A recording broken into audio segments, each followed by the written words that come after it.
बिस्मिल्लाहिर्रहमानिर्रहीम अल्हम्दुलिल्लाहि रब्बिल आलमीन वस्सलातु वस्सलामु अला सय्यिदिल अंबियाइ वल मुरसलीन व अला आलिहि व अस्हाबिहि अजमाइन अम्मा बअद फ़अऊज़ु बिल्लाहि मिनश शैतानिर रजीम बिस्मिल्लाहिर्रहमानिर्रहीम अस्सलातु वस्सलामु अलैका या रसूलल्लाह व अला आलिका व अस्हाबिका या हबीबल्लाह।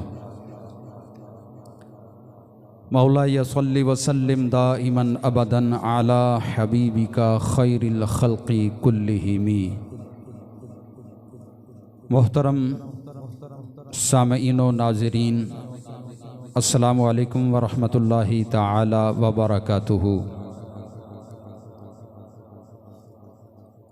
तमाम पाकिस्तानियों को मेरी तरफ़ से 14 अगस्त बहुत बहुत मुबारक हो। आज आपके सामने 14 अगस्त के हवाले से जो काम करने वाले हैं और जो काम नहीं करने वाले, इस हवाले से चंद बातें आप अहबाब के गोश गुजार करनी हैं। अल्लाह रब्बुल इज़्ज़त जब किसी बंदे को अपनी नेमत अता फरमाता है तो फिर उस नेमत को याद किया जाता है, और नेमत को याद करने का मतलब ये है कि उस पर रब ताला का शुक्र अदा किया जाए और फिर शुक्राने के तौर पर रब ताला की इबादत की जाए। तो बिलाशुबा मुल्क पाकिस्तान ये अल्लाह रब्बुल इज़्ज़त का एक इनाम है, उसकी नेमत है। तो हमने एक तो 5 वक़्त की नमाज अदा करनी है और फिर शुक्राने के तौर पर 2 नवाफिल भी अदा करने हैं। इसके अलावा इस दिन को कुरान पाक की तिलावत के अंदर गुजारें और इसके साथ साथ दुरूद पाक की कसरत की जाए, और इसके अलावा जो करने वाले काम हैं, सदका व खैरात किया जाए, और हम अपने मुल्क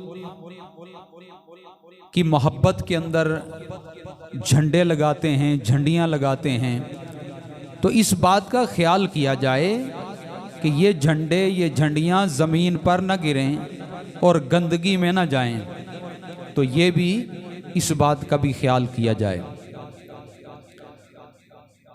और फिर झंडे लगाएं, इसके साथ साथ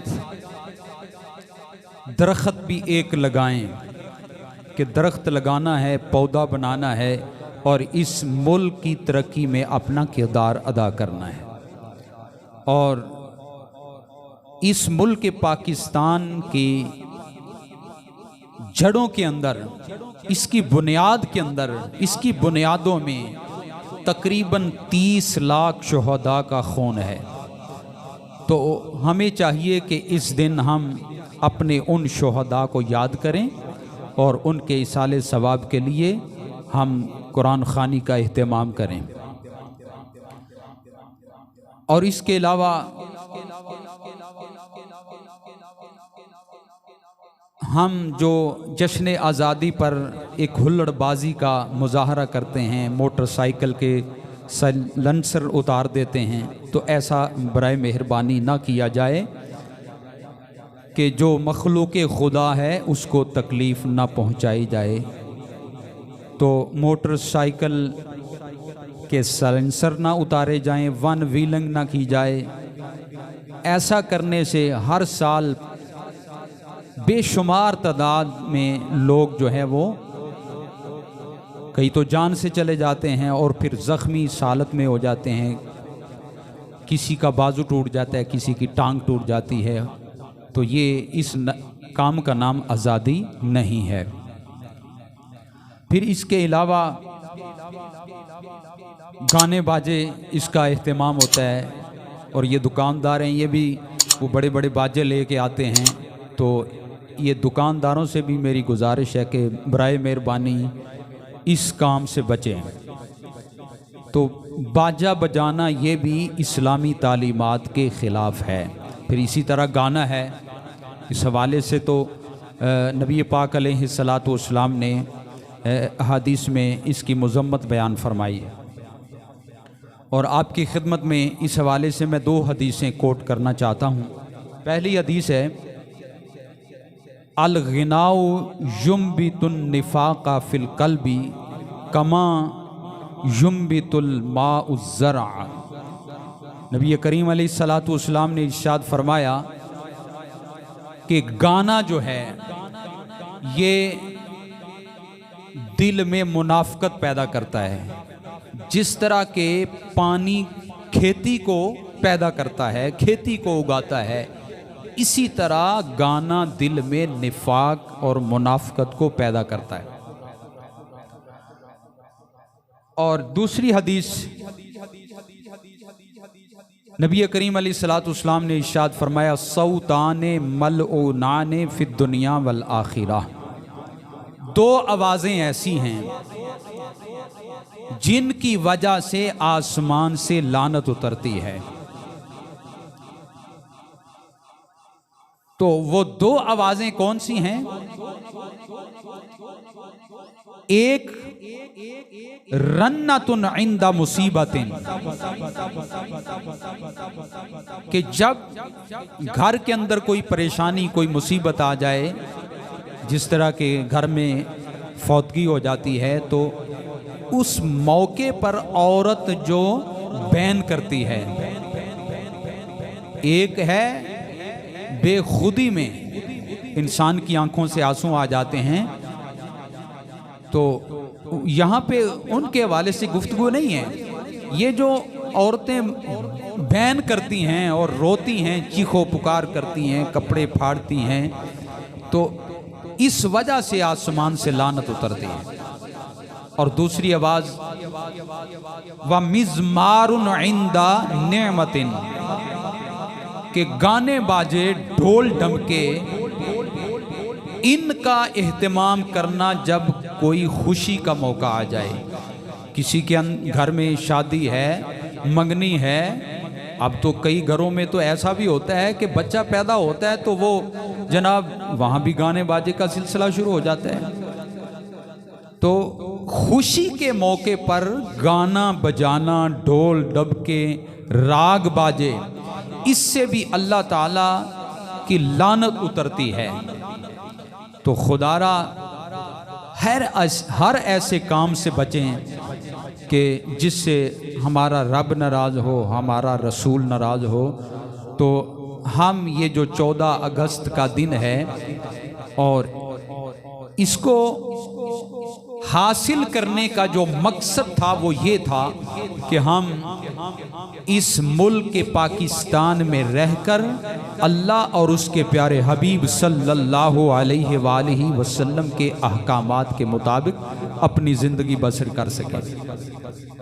तो ये जो हम इस दिन में काम करते हैं, ये जो गाने बाजे हैं और ये मोटरसाइकिल चलाने का जो ये अंदाज़ है, तो क्या हम समझते हैं कि इसमें अल्लाह रसूल की फरमा बरदारी है या नाफरमानी है? यकीनन ये तो इस्लामी तालीमात के ख़िलाफ़ हैं। तो लिहाजा हमें इन बातों से बचना है। और पाकिस्तान का मतलब क्या? ला इलाहा इल्लल्लाह। दस्तूर रियासत क्या होगा? मुहम्मदुर रसूलुल्लाह।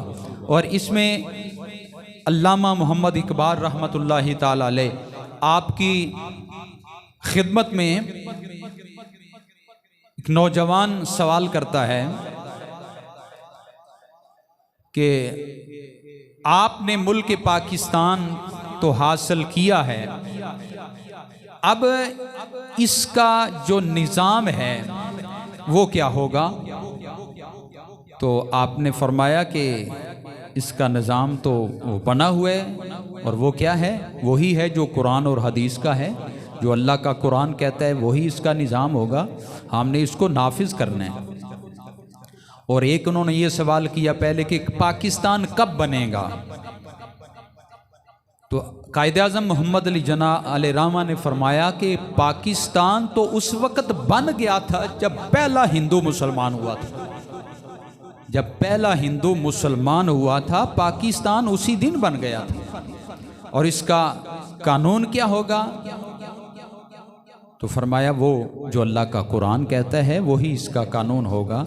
तो हमने इस मुल्क के पाकिस्तान को इसलिए हासिल किया है, हमारे बड़ों ने, हमारे आबाओ अजदाद ने, हमारे उलमा ने, औलिया इकराम ने, कि इस मुल्क के पाकिस्तान में रहकर हम अपनी ज़िंदगियां अल्लाह और उसके रसूल के अहकामात के मुताबिक गुजार सकें। तो अल्लाह पाक हमें अमल करने की तौफीक अता फरमाए। पाकिस्तान का मतलब क्या? ला इलाहा इल्लल्लाह। दस्तूर रियासत क्या होगा? मुहम्मदुर रसूलुल्लाह। वालेकुम अस्सलाम व रहमतुल्लाहि व बरकातहू।